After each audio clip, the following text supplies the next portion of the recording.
Tonight, we're exposing a normal routine that quietly rewires your body for low energy, weaker blood flow, and shaky confidence, without you noticing until it feels personal.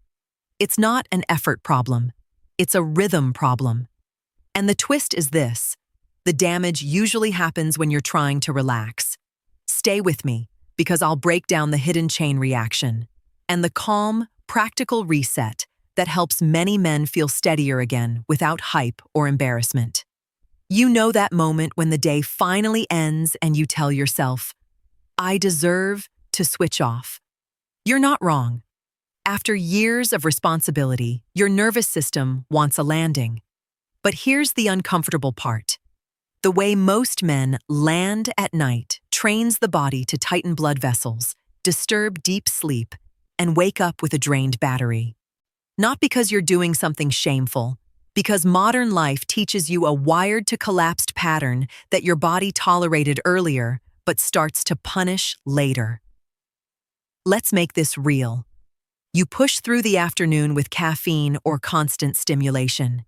You sit more than you want. You scroll, you watch loud news, you answer messages late. Then you try to shut your brain down with a heavy dinner, maybe alcohol, maybe one more video, and you fall asleep. But you don't truly recover.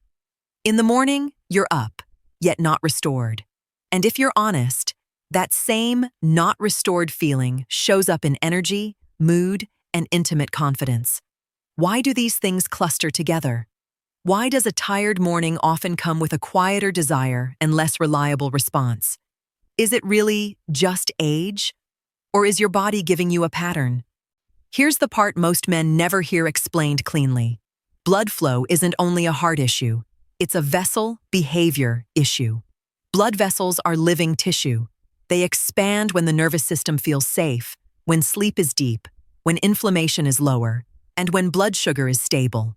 They tighten when stress hormones stay high, when sleep gets fragmented, when late meals spike insulin, and when your brain stays on alert. So when people say, "Performance is about blood flow," they're right, but they usually skip the part that matters most. Blood flow is controlled by your daily signals.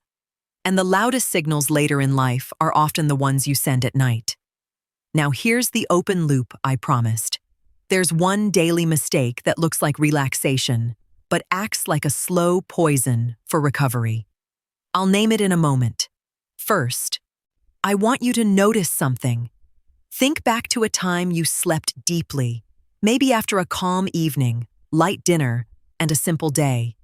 Didn't your body feel different the next morning? Didn't your mind feel steadier?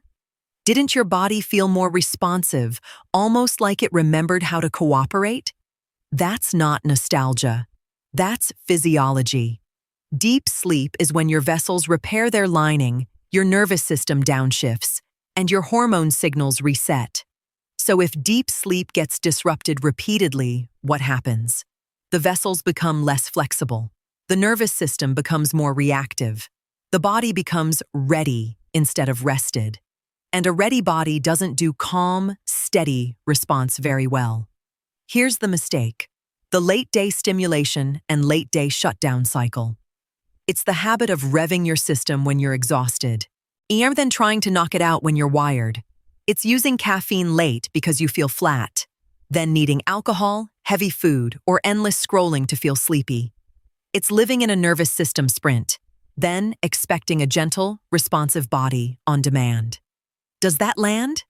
Have you ever felt tired but wired? Have you ever noticed that the more you chase sleep, the more sleep runs away? Have you ever had a day where you felt overstimulated, and later your body felt rushed, tense, or unpredictable? This matters because your nervous system is like a gearbox. The problem isn't that you can't accelerate. The problem is that you've lost the smooth downshift.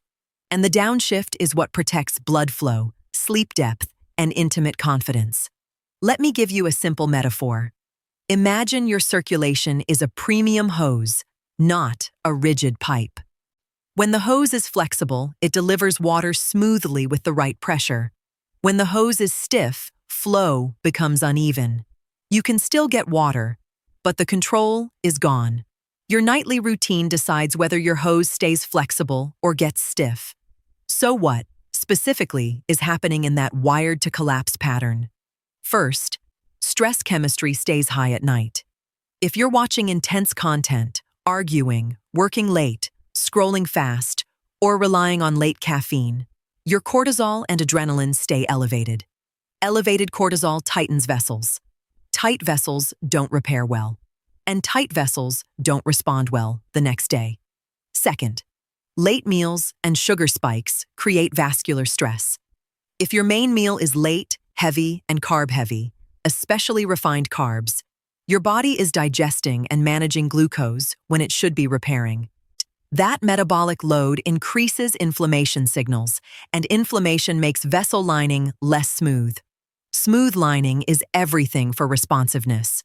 Third, alcohol fragments deep sleep even if it helps you fall asleep. Many men say, "I slept fine." But the question isn't only, did you sleep? It's, did you reach deep, restorative sleep long enough? Alcohol often reduces the very sleep stages that repair vessels and stabilize hormones. And now, the twist. These three factors don't just affect tomorrow's energy. They affect tomorrow's confidence. Because when your baseline is under-recovered, your body becomes more reactive. Reactivity makes everything feel less predictable. And unpredictability is the thing that makes men start monitoring themselves. And that mental monitoring adds pressure, which tightens vessels again. It becomes a loop. Have you ever noticed that when you feel calm and well-rested, things tend to go better without you forcing it? And when you feel stressed and tired, you can't think your way into steadiness? Why would that be, if it were only about willpower? Now, before we get practical, 2 short safety lines, because this is responsible education. If you ever have chest pain, severe shortness of breath, fainting, or sudden new symptoms, get urgent medical care. And if you take heart or blood pressure medications, or you have diabetes, talk to your clinician before making major changes to exercise, diet, or supplements. All right, here's how we rebuild the downshift. Not with a perfect lifestyle, with a simple rhythm that your body can actually follow. Start with the last 90 minutes of your evening. Think of this as your repair runway. If your runway is full of stimulation, your body can't land into recovery. If your body can't land, your vessels can't repair. And if your vessels can't repair, responsiveness fades. So tonight, lower the volume of your world. Dim the lights. Reduce screens. Not because screens are evil, because bright light and fast content tell your brain, stay alert. And alert brains keep vessels tighter. Now here's a pattern break. If you want steadier blood flow, you don't start with a supplement. You start with the exhale. For 5 minutes, breathe through the nose. Inhale for about 4 seconds. Exhale for 6 to 8 seconds. No holding, no strain. Just a longer, smoother exhale.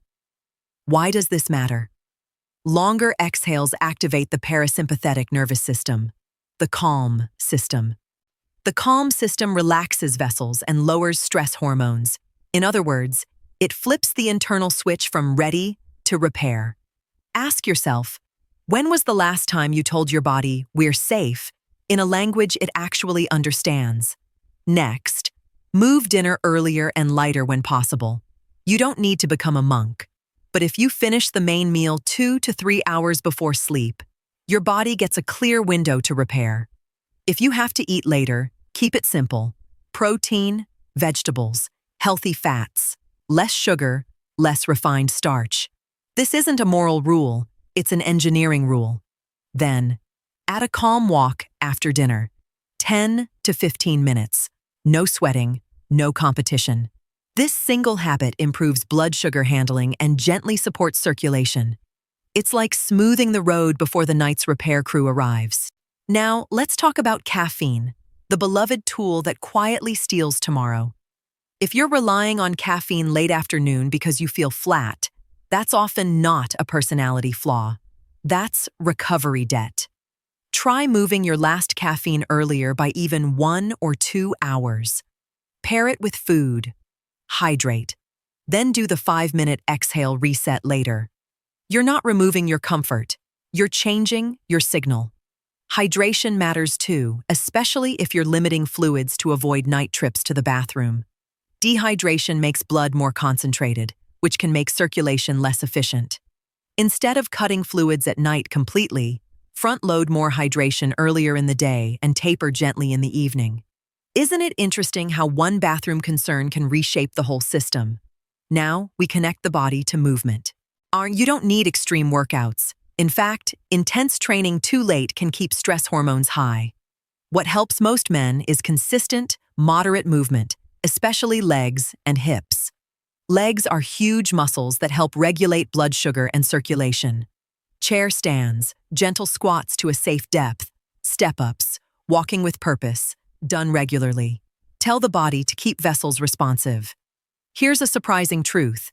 Many men chase performance fixes while ignoring the biggest blood flow engine they have, their legs. Why would the system stay responsive if you never ask it to? Now another pattern break. Stop treating intimate health like a test.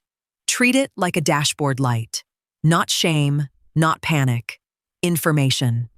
If things feel unpredictable, your system is telling you, I need better recovery signals. So let's build a 7-day reset that's realistic. Not perfection, just direction. Day 1. Protect the last 90 minutes. Lower lights, less fast content. 5 minutes of long exhale breathing. That's it. Day 2.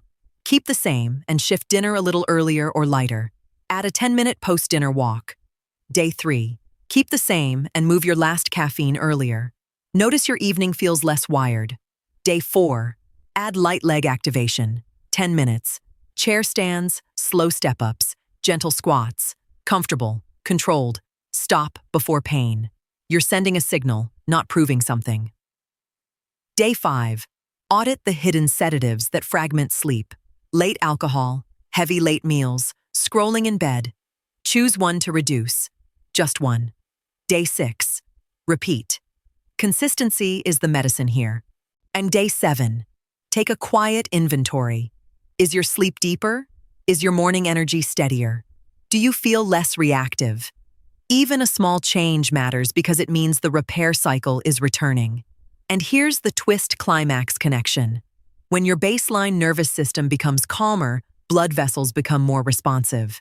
When vessels become more responsive, intimate confidence often improves as a side effect. Not because you forced anything, because you rebuilt the conditions. Now, I'm going to say something that sounds simple, but changes the way many men think. Your body doesn't fail first. Your rhythm fails first. Then the body adapts. So if you've been stuck in that wired-to-collapse cycle, don't blame yourself. It's a modern trap, but you can redesign your evening signals starting tonight. And you don't need to tell anyone if you don't want to. This is private, dignified, practical. Let's add one more overlooked piece because it explains why some men do everything right and still feel off: breathing and posture. When you spend long hours sitting with the chest collapsed and shoulders forward, your breathing becomes shallow without you noticing. Shallow breathing keeps the nervous system in a mild, alert state. Mild, alert state keeps vessels slightly tight. Slightly tight vessels, repeated daily, become your new normal. That's why a simple posture reset, standing tall, shoulders down, slow nasal breathing for 1 minute, can feel like a switch flipping inside the body. And if you wake often at night to urinate, don't only think bladder, think sleep depth. The lighter your sleep becomes, the more easily your body notices the urge. The more often you wake, the less deep repair you get. The less deep repair you get, the more tired and reactive you feel the next day. So you drink caffeine, and the cycle repeats. If urinary symptoms are frequent or worsening, discuss them with a clinician, because prostate and bladder health deserve real attention. But also understand that improving sleep depth often reduces how often you wake. Now, a quick truth test. You can run for yourself without obsessing. On any day you feel flat, ask, Did I stack stimulants late? Did I eat heavy late? Did I scroll in bed? Did I drink alcohol as a sedative? Did I sit most of the day? If the answer is yes to 2 or more, you don't need shame. You need a downshift. That's the adult move.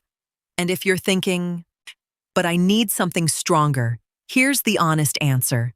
The strongest thing is consistency. Your vessels learn from repetition.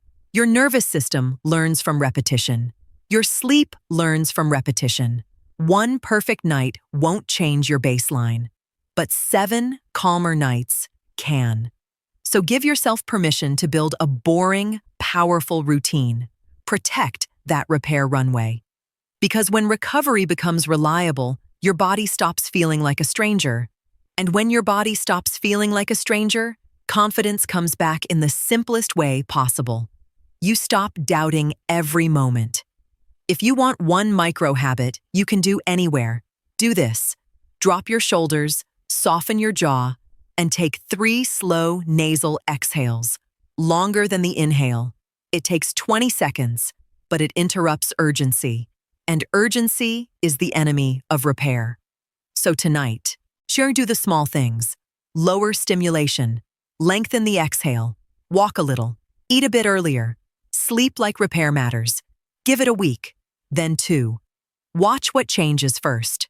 Calmer mornings, steadier mood, less pressure, more predictability.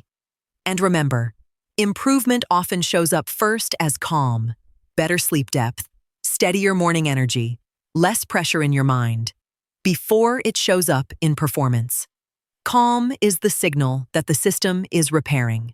That's how blood flow becomes steadier. That's how confidence returns without force. And that's how you age forward, with control, not fear.